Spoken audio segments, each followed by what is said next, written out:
ሰላም ጤና ይስጥልን እጅጉን የተወደዳችሁና የተከበራችሁ የአዲስ ስፖርት ቤተሰቦቻችን እንደምን አላችሁልን? ከእናንተው ከሆነው ከአዲስ ስፖርት የዩቲዩብ ቻናላችን አዳዲስ ስፖርታዊ ጉዳዮችን ልናካፍላችሁ እነሆ ዛሬም በድጋሚ ተገናኘን። ስለምታደምጡን፣ ስለምትከታተሉን ቆይታችሁ በሙሉ ከኛ ጋርም ስለሆነ እጅጉን ከልብ አድርገን ነው የምናመሰግነው። በዛሬ ፕሮግራማችን የተለያዩ ስፖርታዊ ጉዳዮችን ወደ እናንተ እያደረስን ቆይታን የምናደርግ ይሆናል። ከነዚህ መካከል ትልልቆቹን የአውሮፓ ክለቦች የተመለከቱ እጅግ በጣም በርከት ያሉ ስፖርታዊ ጉዳዮችን ወደ እናንተ እያደረስን ቆይታን የምናደርግ ነው የሚሆነው። ከምናነሳቸው ነጥቦች መካከል አርሰናልን የተመለከቱ ማንቸስተር ዩናይትድ፣ ቼልሲ፣ ሊቨርፑል፣ ማንቸስተር ሲቲን ጨምሮ በጣም በርከት ያሉ የዝውውር ጉዳዮችን ወደ እናንተ እያደረስን ቆይታን እናደርጋለን። እስከ ፕሮግራማችን ፍጻሜ ከኛ ጋር እንድትቆዩ በአክብሮት ጋብዛለሁ። ታዲያ እንዳይረሳ ሀሳብና አስተያየት ካላችሁ ኮሜንት ቦክስ ላይ ልታጋሩን ትችላላችሁ። እንዲሁ ቪዲዮአችንንም ላይክ እያደረጋችሁ ከኛ ጋር ቆይታን እንድታደርጉ ነው የአክብሮት ግብዣን ወደ እናንተም የማደርሰው። ከመሸጋገሪያ በኋላ በድጋሚ ተመልሰን የምንገናኝ ይሆናል። አብራችሁኝ ቆዩ።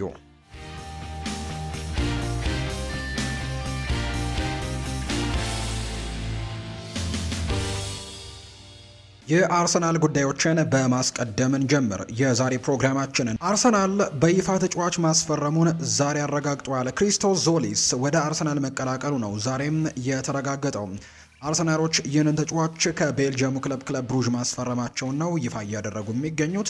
ባለፉት ጥቂት ጊዜያት የተጫዋች እንደፈረመ ሲገለጽ እንደነበር እናስታውሳለን። ያው አርሰናል ይፋ ያደረገው ዛሬ ነው እንጂ ቀድሞ የተጠናቀቀ ዝውውር እንደነበር የምናስታውሰው ነው። አርሰናል የግራ ክንፍ ተጫዋቹን በ40 ሚሊዮን ዩሮ የዝውውር ሂሳብ ነው እንዳስፈረሙት ይፋ የተደረገው። ግሪካዊ ተጫዋች ክሪስቶስ ዞሊስ አርሰናልና በአርሰናል ቤት ለረጅም ጊዜ ኮንትራትም እንደፈረመ ነው የተነገረው። የአርሰናል ስፖርቲንግ ዳይሬክተር የሆኑት አንድሪያ ቤርታ ክሪስቶስ ዞሊስን በማስፈረማችን በጣም ደስተኞች ነን ሲሉ ጭምር ይናገራሉ።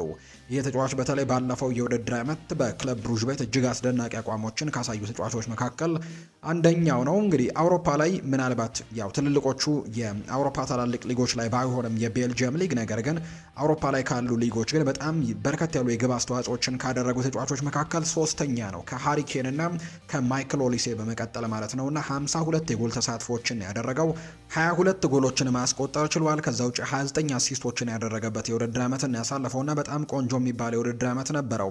አዲሱ ፈራሚ ሁለገብ የፊት መስመር ተጫዋች መሆኑን ያስረዱት አንድሪያ ቤርታ በሁለቱም እግሮቹ ጨራሽ ነው፣ አስደናቂ የቴክኒክ ብቃትም አለው ሲሉ ጭምር ነው የተናገሩት። በአንጻሩ እሱ የእንግሊዙን ሻምፒየን ክለብ በመቀላቀል በጣም ተደስቻለሁ ብለዋል። አዲሱ የአርሰናል ፈራሚ ክሪስቶስ ዞሊስ በዝውውሩ መደሰቱ ነው ከፊርማው በኋላ የተናገረው። እንደ አርሰናል ያለ ትልቅ ክለብና የእንግሊዝ ሻምፒዮንን መቀላቀል አስደናቂ ነገር ነው ያለው ክሪስቶስ ዞሊስ ቀጣይ ዓመት የዚህን ቡድን አካል በመሆኔ በጣም ኮርቻለሁ። ወኪሌ ሲነግረኝ በጣም ተደስቼ ነበር። አሁን እዚህ ተገኝቻለሁ ሲል ይናገራል። ከሚኬል አርቴታ ጋር መነጋገሩን የገለጸው ተጫዋቹም ስለ ሁሉም ነገር አውርተናል፣ ስለ እቅዱና በቡድኑ ስለሚኖረኝ ሚናም በደንብ ተነጋግረናል ሲልም ጭምር ነው ክሪስቶስ ዞሊስ ሀሳቡን እየሰጠም የሚገኘው። አርሰናሎች ፈራሚያቸው አድርገው ማስፈረማቸውን አረጋግጠዋል።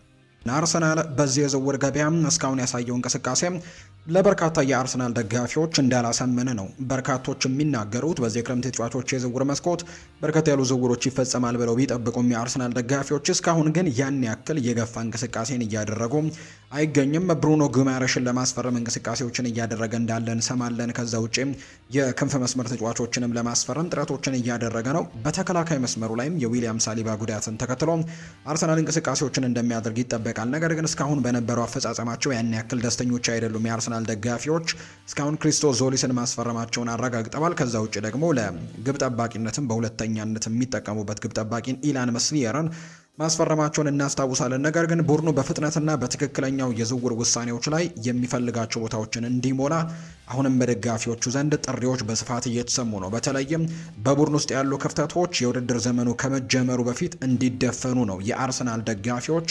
እየጠየቁ የሚገኙት። በሌላ በኩል ግን አርሰናል አሁንም ሊያስፈርማቸው የሚገቡ ተጫዋቾች ከክለቡ ጋር ለመላመድ ረጅም ጊዜ የሚፈልጉ ወጣቶች ሳይሆኑ ወዲያውኑ በቡድን ውስጥ ደግሞ ተጽዕኖችን ማሳደር የሚችሉ ስምና ልምድ ያላቸው ከፍተኛ ጥራት ያላቸው ተጫዋቾችም መሆን እንዳለባቸው ነው ደጋፊዎች አስተያየቶቻቸውን በስፋት እየገለጹ የሚገኙት። የብዙዎቹ እምነት አርሰናል የዋንጫ ፉክክሩን ለማስቀጠል ወዲያውኑ ውጤት የሚያመጡ ተጫዋቾችን ማስፈረም እንደሚገባው ነው እየተናገሩ የሚገኙት። አርሰናሎች ለብሩኖ ጉማሬሽ አዲስ ጥያቄዎችን ለማቅረብ ዝግጁ እንደሆኑ አንዳንድ የመረጃ ምንጮች እየተናገሩ ይገኛሉ። እስካሁን ድረስ አርሰናል ተጫዋቹን ለማስፈረም ያን ያክል ከፍ ያሉ ገንዘቦችን የማቅረብ ፍላጎቶች እንዳልነበሩት የሚያሳዩ መረጃዎችን በትልቁ ተመልክተን ነበር። በአንጻሩ ደግሞ ኒውካስል ዩናይትድ እርግጥ ነው ይሄ ተጫዋች ሊለቅባቸው እንደሚችል እምነቱ ነበራቸው፣ ነገር ግን ተለቅ ያሉ ገንዘቦችን ይጠይቁ ነበር። አርሰናል አሁን ላይም 85 ሚሊዮን ዩሮ የሚያወጣ የተሻሻለ የዝውውር ጥያቄ ለኒውካስል ዩናይትድ ለማቅረብ ዝግጁ እንደሆነ የሚያሳዩ መረጃዎች ናቸው እየወጡ የሚገኙት። የተጫዋቹ ወኪልም የብሩኖ ጊማሬሽ ወኪልም በክለቦቹ መካከል በአርሰናልና በኒውካስል ዩናይትድ መካከልም ስምምነት ላይ እንዲደረሰ ንግግሮችን እያደረገ እንደሚገኝ ጭምር ነው የመረጃ ምንጩ ይፋ ያደረገውና በቀጣዮቹ ሳምንታት ምናልባት ብሩኖ ጊማሬሽን የማስፈረም ጥሩ እድል እንዳላቸው ይነገራል። አርሰናል አዲስ ጥያቄን ለማቅረብ ዝግጁ እንደሆነ ጭምር ነው የተነገረው። ለአርሰናል በጣም ጥሩ የሚባለውና መልካሙ የሚባለው ዜና ምናልባት ለደጋፊዎቹ ደግሞ ይሄ ዝውውር ወደ አርሰናል ሊደረግ እንደሚችል ፍንጭ የሚሰጠው ሌላኛው መረጃ ደግሞ ኒውካስል ዩናይትድ ለብሩኖ ጊማሬሽ ተተኪ ተጫዋችን ዛሬ ማስፈረሙን ፋብሪዚዮ ሮማኖ ይፋ አድርጓል። ወይም ሂርዊጎ በሚለው ነገሩ ይፋ እንዳደረገው ነው የተገለጸውና ኒውካስል ዩናይትድ የሞናኮን የተከላካይ አማካይ የሆነውን አልዳጂ ባምባን ማስፈረሙ ነው ይፋ የተደረገው። ስለዚህም ኒውካስል ዩናይትዶች ብሩኖ ጊማሬሽን አሁን የመልቀቅ ዕድላቸው በጣም ሰፋ ይላል ተብሎ ይጠበቃል። ሌላኛው ግን ለአርሰናል ምናልባት ስጋት ሊሆን ይችላል ተብሎ የሚታሰበው በተለይ ለቸልሲ በጣም ቅርብ ተብሎ የሚነሳው የመረጃ ምንጭ ሳይመን ፊሊፕስ እንደሚናገረው ከሆነ ቸልሲም ብሩኖ ጊማሬሽን ለማስፈረም ሀሳቡ እንዳላቸው የሚጠቁሙ መረጃዎች እየወጡ ነው። ሰሞኑን አንድ የእንግሊዝ ክለብ ወደዚህ ዝውውር እየገባ እንደሚገኝ የሚያሳዩ መረጃዎች ሲወጡ ነበርና ያ ክለብ ቸልሲ መሆኑ ይፋ ተደርጓል። ቸልሲ ብሩኖ ጊማሬሽን ለማስፈረም ሀሳቡ እንዳለው ነው ለቸልሲ ቅርብ የሆነ የመረጃ ምንጭ ሳይመን ፊሊፕስ የሚናገረው። ተጫዋቹ ወደ አርሰናል ለማቅናት ቅርብ ቢሆንም ቸልሲ ግን ፈላጊ ሆኖ ብቅ እንዳለም ይፋ ተደርጓል። ብሩኖ በዚህ የዝውውር መስኮት መልቀቅ እንደሚፈልግና በለንደን መኖር እንዳለበትም ወስኗል። አርሰናል ደግሞ ቀዳሚ ምርጫው ነው። ነገር ግን በቀጣይ የሚሆኑት ነገሮች አይታወቅምና ቸልሲም ወደ ዝውውሩ እንደገባ ይፋ ተደርጓል። አርሰናል ግን አሁንም ቅርብ ነው ለዚህ ዝውውርና ይህንን ዝውውር ለማድረግ ትልቅ ጥረት እያደረጉ ነው። ሌላኛው ቲየሪ ዳንኤል ኦንሪ አንድ ሀሳቡን ሰጥቷል። ከአርሰናል የዝውውር እንቅስቃሴዎች ጋር በተመለከተ ነው ሀሳቡን ያጋራው። አርሰናል በዚህ የክረምት የተጫዋቾች የዝውውር መስኮት እጅግ ጠንካራና ቁርጠኛ የሆነ እንቅስቃሴን ማድረግ እንዳለበት ነው እያሳሰበ የሚገኘው ቲየሪ ዳንኤል ኦንሪ። ሁሉም የክለቡ ወዳጅ ቡድኑ በቻምፒየንስ ሊግ ተወዳድሮ ዋንጫውን ሲያነሳ ማየት እንደሚፈልግና ለዚህም ደግሞ ከሌሎች ቀድሞ ለመገኘትም ስብስቡን ማጠናከር የግዴታ እንዳለበት ጭምር ይናገራል። ቲየሪ ዳንኤል ኦንሪ ከአርሰናል ጋር በተያያዘ በተለይ ዘንድሮ እየተከተሉት ከሚገኘው የዝውውር ፖሊሲ ጋር ሀሳቡን ሲያጋራ የክለቡ አሁን ላይ ያለው ስብስብ እጅግ በጣም ጥሩ መሆኑን ቢመሰክርም ነገር ግን ማንኛውም አሸናፊ ቡድን ባለበት ቆሞ መቅረት የለበትም ወይም ደግሞ ሳይጠናከር የቀጣዩን የውድድር ዓመት መጀመር የለበትም። አምና ይሄ አሁን ያለው ስብስብ ዋንጫ መጣ ስብስብ ነው። እርግጥ ነው አንዳንድ ተጫዋቾችን ቢለቁም ለምሳሌ ሊያንድሮ ትሮሳርድ ክለቡን ለቆ መውጣቱን እናስታውሳለን። ነገር ግን መጠናከር አለበት። በየአመቱ ቡድኖች መታደስ አለባቸው። ምንም እንኳን ሻምፒዮን የነበረ ቡድን ቢሆንም ወደ ኋላ እንደሚያስቀረው መገንዘብ አለበት። ቡድኑ ሳይጠናከር የቀጣዩን የውድድር ዓመት የሚጀምር ከሆነ የክለቡ ትልቅ ዓላማ የቻምፒየንስ ሊግ ዋንጫን ማሳካት ከሆነ በከፍተኛው የውድድር ደረጃ ላይ ልዩነት መፍጠር የሚችሉ ከዋክብቶችን ማስፈረም የግድ እንደሚያስፈልግ ነው ቲየሪ ዳንኤል ኦንሪ የሚናገረው። በአውሮፓ ዙሪያ ያሉ ሌሎች ታላላቅ ክለቦችን መመልከት በቂ ነው። ክለቦች ራሳቸውን በፍጥነት እያሻሻሉ እያጠናከሩ እንደሚገኙ አርሰናሎችን መመልከት አለባቸው። አርሰናል በዝውውር ገበያው ላይ ተመልካች ወይም ደግሞ ዘና ያለ አቋም ወይም ደግሞ ፓሲቭ ሆኖ መቀመጥ አይቻልም ወይም ደግሞ እንደዛ ሆኖ መቀጠል አይጠበቅበትም። ጠንካራ ተጫዋቾችን ማምጣትና ቡድኑን ከዚህ የበለጠ በጣም ጠንካራ መሆን አለበት። ያለፈውን የውድድር ዓመት የፕሪሚየር ሊግ ዋንጫቸውን በድጋሚ ለማሳካት በሚቀጥለው የውድድር ዓመት የአውሮፓ ቻምፒየንስ ሊግ አሸናፊነትን ለማምጣት አርሰናል የግድ ተጫዋቾችን መጨመር አለበት ብሏል ቲየሪ ዳንኤል ኦንሪ። አርሰናል ሻምፒየን በመሆኑ ምክንያት አሁን ላይ ከክለቡ የሚጠበቀው ነገር ከመቼውም ጊዜ በላይ ከፍ ያለ ነው የሚሆነው። ይሄ ደግሞ የክለቡ ከፍተኛ የህዝብ እና የደጋፊዎች ጥበቃ ዳግም ያለማቋረጥ ራስን ማሻሻል እንዳለባቸውና ማጠናከርም የሚል ትልቅ ኃላፊነትን ይዞ እንደሚመጣ አጽንኦት ሰጥተው መጠበቅ ይኖርባቸዋል ሲልም ጭምር ነው ቲየሪ ዳንኤል ኦንሪ የተናገረውና በአጠቃላይ ከአርሰናል የዝውውር ፖሊሲዎች ጋር ሰፋ ያለ ጉዳዮችን አንስተዋል። አርሰናል ራሱን ማጠናከር እንዳለበት ነው በስፋት እየተናገረ የሚገኘው። ደጋፊዎቹም ይህንን ነገር እንደሚጋሩት ነው የመረጃ ምንጮቹም ይፋ ያደረጉት። ማንቸስተር ዩናይትድን የተመለከተ መረጃን ደግሞ እናንሳ። ማንቸስተር ዩናይትድ ከማኑ ኮኔ ጋር በግል ጉዳዮች ላይ ስምምነት ደርሷል የሚሉ መረጃዎች ይፋ እየተደረጉ ይገኛሉ። ማንቸስተር ዩናይትድ ከፈረንሳዊው አማካይ ማኑ ኮኔ ወኪሎች ጋር በመርህ ደረጃ ስምምነት ላይ መድረስ መቻሉን የሚጠቁሙ መረጃዎችን እየተመለከትን ነው። ማንቸስተር ዩናይትድ እስከ 43 ሚሊዮን ፓውንድ የሚጠጋ የዝውውር ጥያቄ ለማቅረብም ዝግጁ እንደሆኑ የሚጠቁሙ መረጃዎችን ሰምተናል። ነገር ግን ሌሎች ታላላቅ ክለቦችም የተጫዋቹን ሁኔታ እየተከታተሉ በመሆናቸው ይሄ የገንዘብ መጠን በቂ ላይሆን እንደሚችል የሚጠቁሙ መረጃዎች ናቸው እንዳሉ እየተገለጸ የሚገኘው። ዩናይትዶች ምንም እንኳን ከተጫዋቹ ጋር ንግግር ቢያደርጉም ተጫዋቹን ማንቸስተር ዩናይትድን ቅድሚያ ቢሰጠውምና ቢስማማም በግላዊ ጥቅሞች ጉዳይ፣ ነገር ግን ሌሎች ክለቦች ወደዚህ ዝውውር መግባታቸው ግን የተጫዋቹን የዝውውር ዋጋ እጅጉን ከፍ ሊያደርጉት እንደሚችሉ ይታመናልና ዩናይትድ አሁን ያቀረበው 43 ሚሊዮን ፓውንድ አካባቢ ለዚህ ተጫዋች ዝውውር ምናልባት በቂ ላይሆን እንደሚችል የሚጠቁሙ መረጃዎች ናቸው። በተለይ ከወደ ጣሊያን የሚወጡና ኮሪዮር ዴሎ ስፖርት እና ቱቶ መርካቶ የተባሉ የመረጃ ምንጮች ይፋ እያደረጉ የሚገኙት። ስለዚህም በማንቸስተር ዩናይትድ እና በኮኔ ተወካዮች መካከል ግን አሁንም መደበኛ ውይይቶች እየተደረጉ በመሆናቸው ማንቸስተር ዩናይትድ ተጫዋቹን ለማስፈረም በሚደረገው ፉክክር ላይ በቀዳሚነት ይገኛል ተብሎ ይታሰባል። ዩናይትድ የአማካይ ስፍራ ተጫዋች፣ ሌላ ሶስተኛ ተጫዋች ለማስፈረም ዘና ብለው ነው አሁን ዝውውርን ለማድረግ እንቅስቃሴዎችን እያደረጉ የሚገኙት። ምክንያቱም ቀደም ብለው 2 ዝውውሮችን አድርገዋል። በዚህ የክረምት ተጫዋቾች የዝውውር መስኮት ደግሞ ለአማካይ ስፍራ 3 ኢላማዎችን መያዛቸው ወይም ደግሞ 3 የአማካይ ስፍራ ተጫዋች እንደሚያስፈርሙ ማወቃቸው በቀጣይ አንድ የአማካይ ስፍራ ብቻ ነው የሚቀራቸውና ያንን ለማድረግ በቂ ጊዜ እንዳላቸው ይሰማቸዋል። ስለዚህም በደንብ ሊሆኑ የሚችሉ አይነት ነገሮችን አጥነው መጠበቅ ያለባቸውም ተጫዋቾችንም መጠበቅንም ምርጫቸው ሊያደርጉ እንደሚችሉ ይነገራል። ለምሳሌ ያክል የሪያል ማድሪድ ተጫዋቾች ኤድዋርዶ ካማቪንጋ እና ኦሪዮል ሹዋሜኒ አሁንም በማንቸስተር ዩናይትድ እቅድ ውስጥ ያሉ ተጫዋቾች እንደሆነ የተረጋገጠ ጉዳይ ነው። ነገር ግን አሁን ላይ እነዚህን ተጫዋቾች በዚህ ሰዓት ለማስፈረም ምናልባት በጣም አስቸጋሪ ሊሆን ይችላል። አንደኛ ነገር ሁለቱም ተጫዋቾች በክለቡ መቆየትን ምርጫቸው ያደርጋሉ። በሪያል ማድሪድ መቀጠልን ነው የሚፈልጉት። ሁለተኛ ነገር ሪያል ማድሪድ ሌሎች የአማካይ ስፍራ ተጫዋቾችን በተለይም ሰሞኑን ከሮድሪ ጋር በጣም ጠንከር ያሉ ንግግሮች እየተደረጉ ነውና ሮድሪ የሚዘዋወር ከሆነ ወደ ሪያል ማድሪድ ስለዚህ ከሁለት አንዳቸው ሊለቁ የሚችሉበት እድል ይኖራል ተብሎ ስለሚታሰብ ማንቸስተር ዩናይትድ ሌሎች ዝውውሮችን በድርድር ላይ አቆይተው ሌሎች ውሳኔዎችንም መጠበቅ ምርጫቸው ሊያደርጉ እንደሚችሉ ይገመታልና ያንን ስትራቴጂ እየተከተሉ ነው። 2 ዝውውሮችን ቀደም ብሎ ማድረጋቸው ግን አሁን ጥሩ ተስፋ እንደሰጣቸው ጭምር ነው በማንቸስተር ዩናይትድ በኩል እየሰማን የምንገኘው።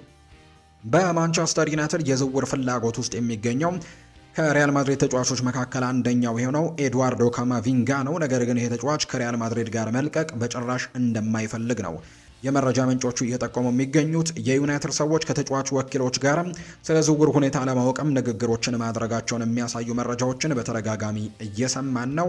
ሆኖም ግን ካማቪንጋ የሚፈልገው በሪያል ማድሪድ መቆየትና በጆዜ ሞሪኒዮ ስር መስራት መሆኑ እየተነገረ ነው። ተጫዋቹ በማድሪድ ቤት ያለውን የእግር ኳስ ሕይወት ማስተካከል የሚፈልግ ሲሆን ነገሮች ከተቀየሩ ግን መዳረሻውን ፕሪሚየር ሊግ እንደሚያደርግ ጭምር የሚጠቁሙ መረጃዎች እንዳሉ ነው እየተገለጸ የሚገኘውና ዩናይትድ ምናልባት ይህንን ተጫዋች መታገስ የሚችል ከሆነ ለማስፈረም ጥሩ እድሎች ሊኖሩት እንደሚችል የሚጠቁሙ ነገሮች አሉ።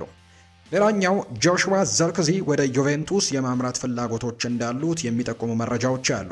ዩቬንቱስ ሆላንዳዊውን አጥቂ ጆሹዋ ዘርክዚን ለማስፈረም ከተጫዋቹ ወኪሎች ጋር ንግግር ማድረጋቸውን የተሰማው የቱሪኖ ክለብ ተጫዋቹን በውሰት የመውሰድ ከፍተኛ ፍላጎት እንዳላቸው ይነገራል።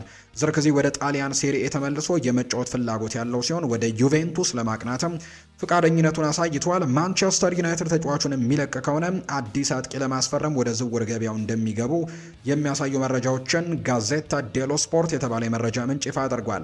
እንግዲህ ተጫዋቹ እዚህ ክለብ ላይ እንዲቆይ በተለይ ደግሞ የቀድሞ ተጫዋቾች ፍላጎታቸውን እያሳዩ አይደለም። በተለይ ተጫዋች ማንቸስተር ዩናይትድ በሚቀጥለው የውድድር ዓመት ላለበት ትልልቅ ፉክክሮች ምናልባት በፕሪሚየር ሊግ እንኳን ከአርሰናል ከማንቸስተር ሲቲ እና ከሊቨርፑል እንዲሁም ደግሞ አሁን ቼልሲ በጣም ራሱን እያጠናከረ ስለሚገኝ በሚቀጥለው የውድድር ዓመት በጣም ጠንካራ ተፎካካሪ ይሆናል ተብሎ ስለሚጠበቅ ከነዚህ ክለቦች ጋር በጠንካራ መልኩ ለመፎካከር ዓመቱን ሙሉ ከቤንጃሚን ሼስኮ ጋር መፎካከር የሚችል ቤንጃሚን ሼስኮ ጋር ጥሩ ጥምረት መፍጠር የሚችል ሌላ ወሳኝ አጥቂን ማስፈረም አለባቸው የሚል አይነት ሀሳቦች ያላቸው ጆሹዋ ዘርክዚ ለዚህ ለማንቸስተር ዩናይትድ ጥሩ ነገሮችን ማሳየት አልቻለም ብለው ያምናሉ። ከዛ ውጪ በሚሰጠውን እድል እንኳን በአግባቡ መጠቀም የሚችል አይነት ተጫዋች ተደርጎ እየተቆጠረ አይደለም እና ተጫዋቹን በመሸጥ ማንቸስተር ዩናይትድ በመተኩ ጥሩ የአጥቂ መስመር ተጫዋች ልምድ ያለው ጆሹዋ ዘርክዚ በሚለቅበት ቦታ ላይ ለመተካት ፍላጎት እንዳላቸው የሚጠቁሙ መረጃዎች ናቸው የወጡት።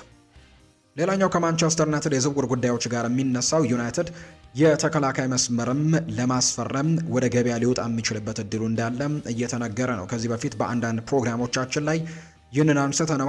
ካሪክ በቡድን ውስጥ የተቃራኒ ቡድንን የተከላካይ መስበር የሚችሉ ኳሶችን የማቀበል ችሎታ ያላቸው እንዲሁም ከኳስ ጋር ደግሞ በጣም ምቾት የሚሰማቸው በቢውልድ አፑ ላይም በጣም በትኩረት ማገዝ የሚችሉ ኳስን በምቾት በተለይ በፕሬሲንግ ወቅትም ወይም ፕረስ በሚደረጉበት ሰዓት በምቾት ኳስን ማንሸራሸር የሚችሉ የተከላካይ መስመር ተጫዋቾች እንደሚፈልጉ ነው የተነገረው። በዚህ ረገድ ሊሳንድሮ ማርቲኔዝ የላቀ ብቃት እንዳለው ምንም ጥያቄ የለውም። በማንቸስተር ዩናይትድ ቤት እንዲሁ በአርጀንቲና ብሔራዊ ቡድንም ባለፉት የውድድር ዓመታት እንደውም በአያክስ አምስተርዳም በነበረበት ጊዜ አንዳንድ ጨዋታዎች ላይ በአማካይ ስፍራ ላይ ሲጨመር ሲጫወት የምናስታውሰው ነው። ሊሳንድሮ ማርቲኔዝ እና ከኳስ ጋር ያለው ምቾት እጅግ ላቅ ያለ ነው።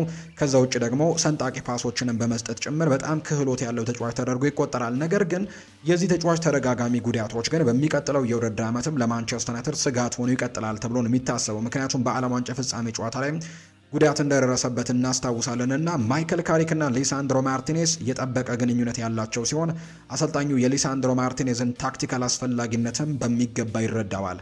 የሊሳንድሮ ማርቲኔዝ ጉዳት አሳሳቢነት እንዲሁም ምን ያክል ጊዜ ከሜዳ ሊያርቀው እንደሚችል ለማወቅ ግን በቀጣይ ምርመራዎች ይደረጉለታል ተብሎ ይታሰባል። ማንቸስተር ዩናይትድ በማርቲኔዝ የጉዳት ሁኔታ ላይ ተመስርቶ አዲስ የመሃል ተከላካይ ለማስፈረምም ወደ ገበያው ሊወጣ እንደሚችል ነው ለማንቸስተር ዩናይትድ በጣም ቅርብ ተብሎ የሚነሳው የመረጃ ምንጭ ማንቸስተር ኢቭኒንግ ኒውስ ነው ይህንን መረጃ ይፋ እያደረገ እንደሚገኝ ዘገባው የጠቆመው። ከማንቸስተር ዩናይትድ ጋር በተያያዘ የመጨረሻ መረጃችን እናደርገውና ኢስማኤል አሳርን እንመልከት። ማንቸስተር ዩናይትድ መጫወት ህልሜ ነው ብሏል። ይህ ተጫዋች ሰሞኑን ከማንቸስተር ዩናይትድ ጋር ስሙ እየተነሳ እንደሚገኝ ይታወቃልና በማንቸስተር ዩናይትድ መጫወትም ትልቅ ህልም እንዳለው ነው የሚናገረው። ማንቸስተር ዩናይትድ በአዲሱ የውድድር ዘመን ራሱን ለማጠናከር ወደ ቡድኑ ያመጣቸዋል ተብሎ ከሚጠበቁ ተጫዋቾች መካከል ሴኔጋላዊው ኢስማኤል አሳር አንደኛው ነው። ይሄ ዝውውር የሚሳካ ከሆነ እንግዲህ ከአንድሬ ሳንቶስ እና ዩሪ ቴሌማንስ በኋላ እንግዲህ ግዝፈት ያለው ዝውውር ይሆናል ተብሎ ይጠበቃል። በቡድን ውስጥ የሚገኙ አፍሪካውያን ተጫዋቾች ቁጥርንም ከፍ ያደርገዋል ተብሎ ነው የሚታሰበው። ያው እነ ብሪያን ኤምቤሞ ከዛ ውጭ እነ አማድ ዲያሎ በዚህ ስብስብ ውስጥ ያሉ ናቸው። ሌሎች አፍሪካውያን ተጫዋቾች ይሄ ዝውውርን ሩቅ አያደርጉትም ከሚባሉ ጉዳዮች መካከል አንደኛው ግን ስለ ላንክሻየሩ ክለብ ማንቸስተር ዩናይትድ ተናግሮታል የተባለው አስተያየት ነው። የእንግሊዝ ድረገጾች ቲም ቶክን በመጥቀስም የተለያዩ መገናኛ ብዙሃንም እንደተናገሩት ከሆነ የ28 ዓመቱ ተጫዋች ወደ ኦልድ ትራፎርድ የማምራት ጽኑ ፍላጎት እንዳለውና ዩናይትድ የሚጠይቀው ከሆነ አይኑን የማያሽበት እድል እንደሆነ ጭምር ነው እየተነገረ የሚገኘው። የክሪስታል ፓላስ አጥቂም የወደፊት ህልሙ የት ክለብ መጫወት እንደሆነ ለቀረበለት ጥያቄ ምላሹን ሲሰጥም ማንቸስተር ዩናይትድ ሲል ነው ምላሹን የተናገረው። እውነት ለመናገር ከልጅነት ጀምሮ ስደግፈው ያደግኩት ክለብ ካለ ማንቸስተር ዩናይትድ ነው። ማንቸስተር ዩናይትድ ከልብ ይወደዋለሁ፣ ከልብ ደጋፊዎቹም አንደኛው መካከል ነኝ።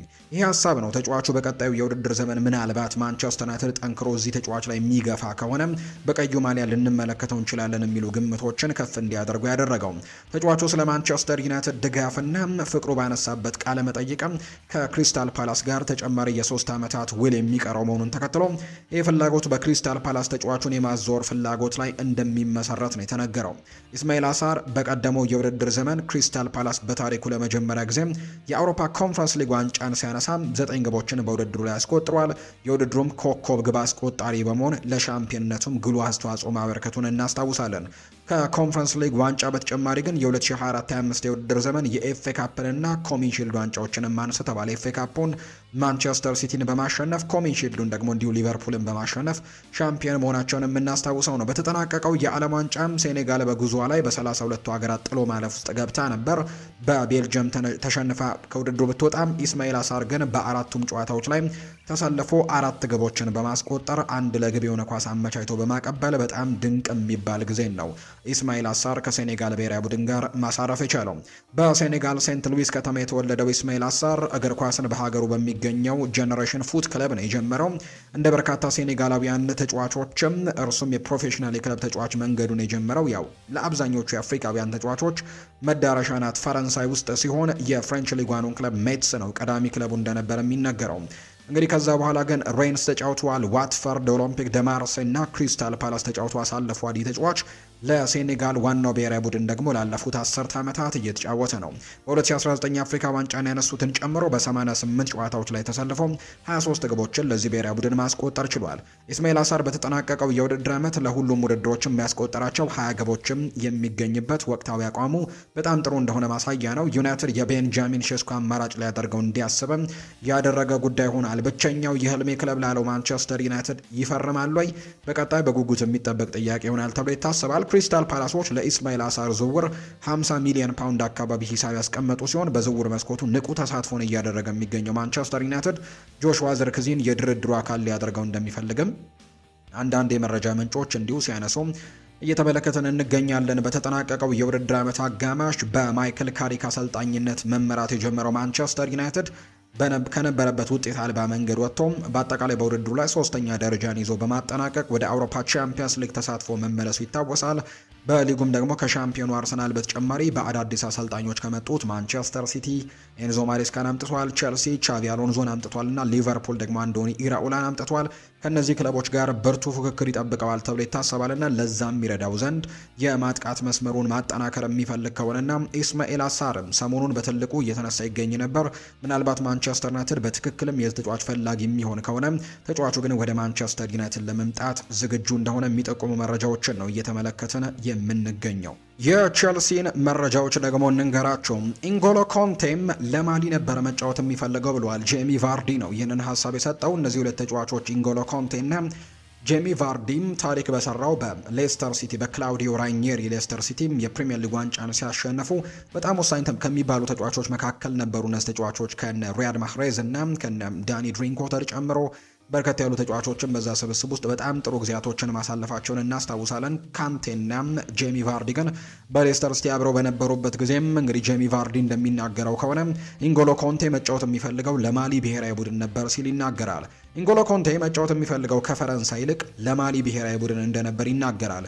የቀድሞ የቡድን አጋሩ ጄሚ ቫርዲ ቀጥልና ኢንጎሎ ኮንቴ ሀሳቡን እንዲቀይር ያደረጉት በርካቶች ጎትጉተውት ነው። ካንቴ ለፈረንሳይ መጫወት አይፈልግም ነበር ያለው ጄሚ ቫርዲ ፍላጎቱ ለቤተሰቡ ሀገር ማሊ ነበር መጫወት የሚፈልገው። ልምምድ ላይ እንደተቆጡት የገለጸው ጄሚ ቫርዲ ከፈረንሳይ ጋር ዓለም ዋንጫን እንደሚያሸንፍ ነግረን አሳምነነው ነው ወደ ፈረንሳይ ብሔራዊ ቡድን መጫወት የመረጠው እንጂ መጀመሪያ ግን የሱ ፍላጎት ለቤተሰቦቹ ሀገር የማሊ ብሔራዊ ቡድን ነበር መጫወት ፍላጎቱ ሲልም ይናገራል። ጄሚ ቫርዲ ቀጥልና ካንቴ ሁልጊዜም የሚስቅና የዋህ ሰው ነበር ሲልም ይገልጸዋል። የእንግሊዛዊው የቀድሞ የሌስተር ሲቲ አጥቂም ጄሚ ቫርዲ የቀድሞ የቡድን አጋሩ ኢንጎሎ ኮንቴ ደግ ሰው ሲል ይገልጸዋል።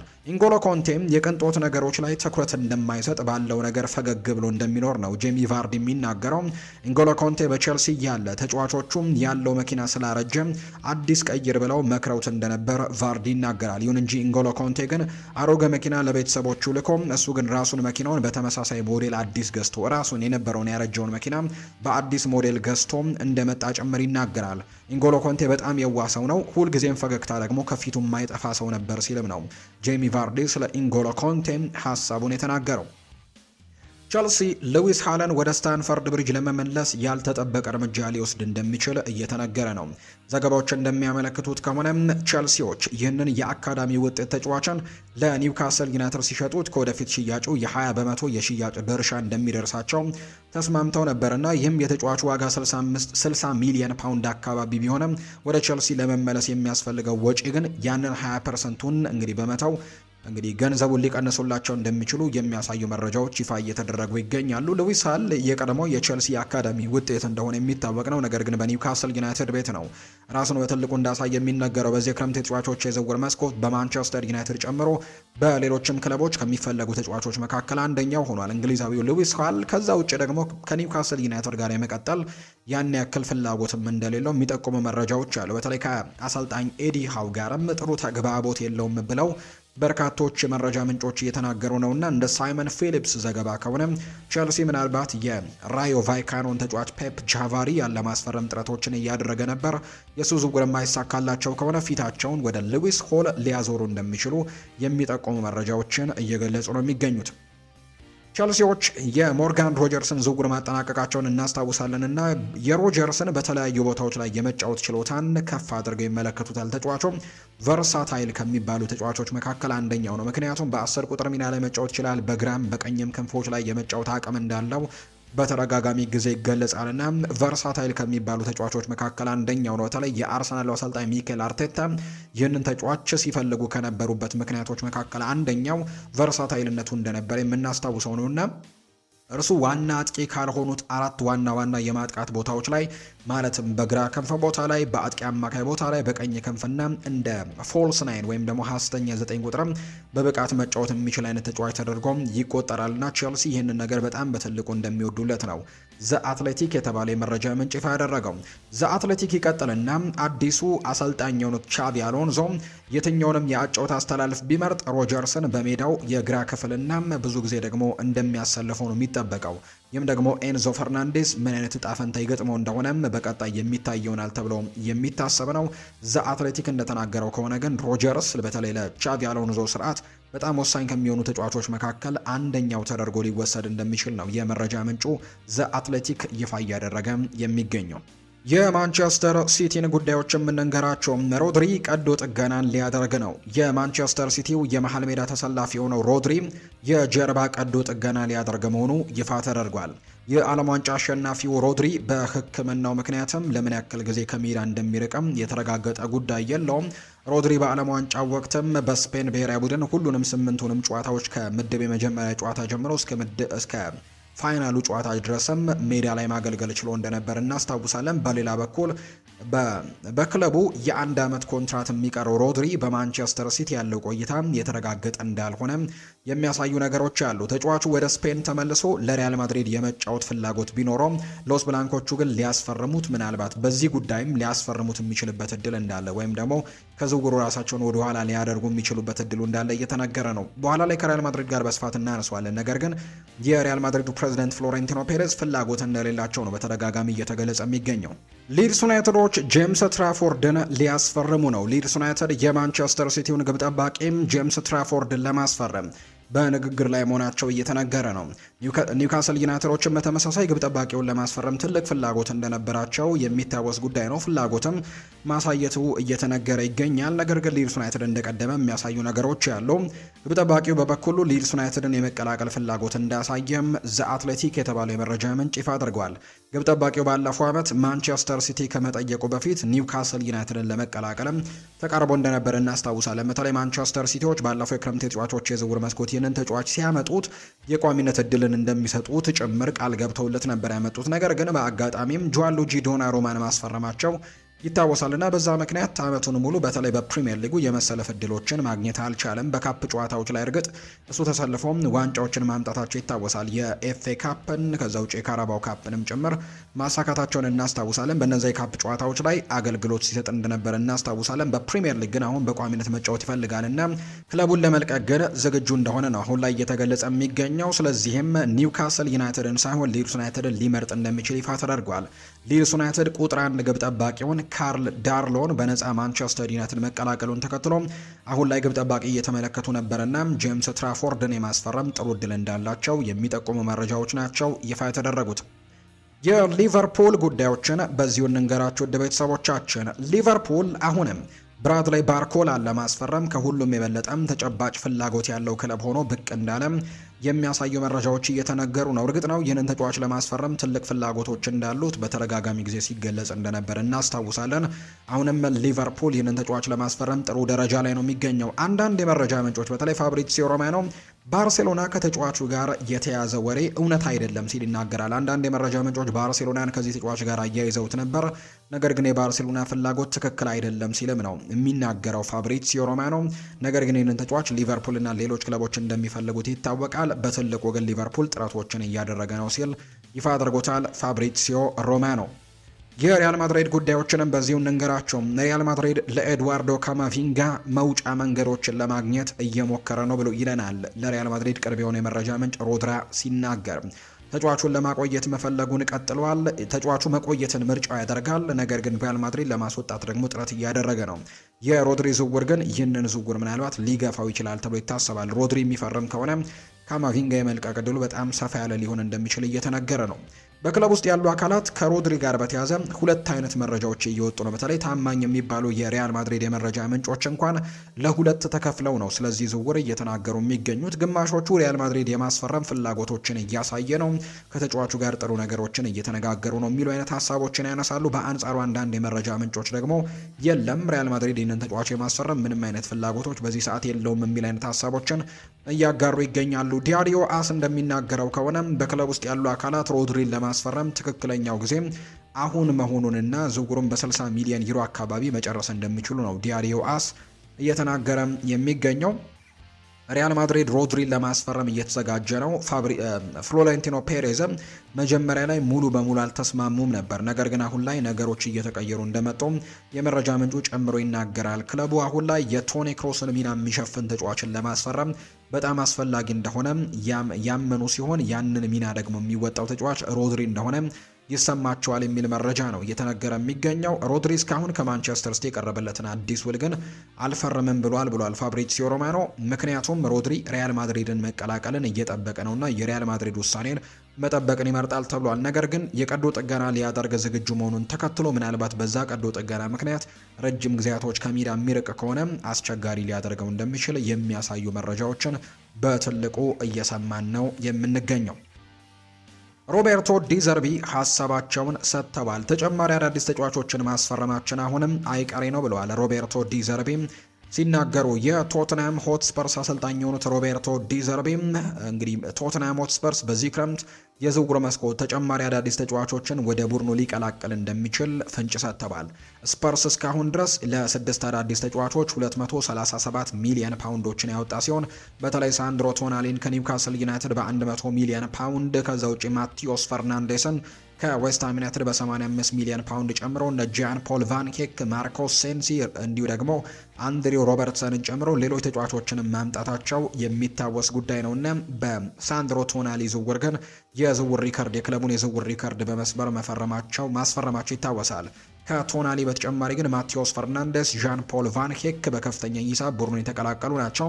ሮበርትሰን እና ማርኮስ ሴንሲ እንዲሁ ደግሞ ግብ ጠባቂው ማርቲን ዱብራፍካ እንኳን በነፃ ዝውውር ነው ቡድኑን እንደተቀላቀሉ የሚታወቀው። አሰልጣኝ ሮቤርቶ ዲዘርቢ እንደገለጹት ግን ክለቡ አዲስ የታሪክ ምዕራፍ እየጀመረ ሲሆን ዓላማውም እጅግ በጣም ጠንካራ ቡድንን መገንባት ዓላማ ይዞ እየተንቀሳቀሰ እንደሚገኝ ተናግረዋል። ምንም እንኳን እስካሁን የተሰሩት ስራዎች የሚያስደስቱ ቢሆኑም የዝውውር መስኮቱ ገና ስላልተጠናቀቀ አዳዲስ ተጫዋቾችን የማምጣት አንዳንድ ተጫዋቾችን የማሰናበትም ስራው እንደሚቀጥል ጭምር የተናገሩት በአሁኑ ወቅት እጅግ ደስተኛና በቡድኑ ደግሞ ሙሉ እምነት አለኝ ያሉት አሰልጣኙ ከክለቡ ባለቤቶች ጋርም በመሆን ቡድኑን ወደ ላቀ ደረጃ ለማድረስም በቁርጠኝነት እየሰሩ መሆኑን ጭምር ነው እየተናገሩ የሚገኙት። አሰልጣኝ ሮቤርቶ ዲዘርቢ ናቸው ሀሳባቸውን የሰጡት።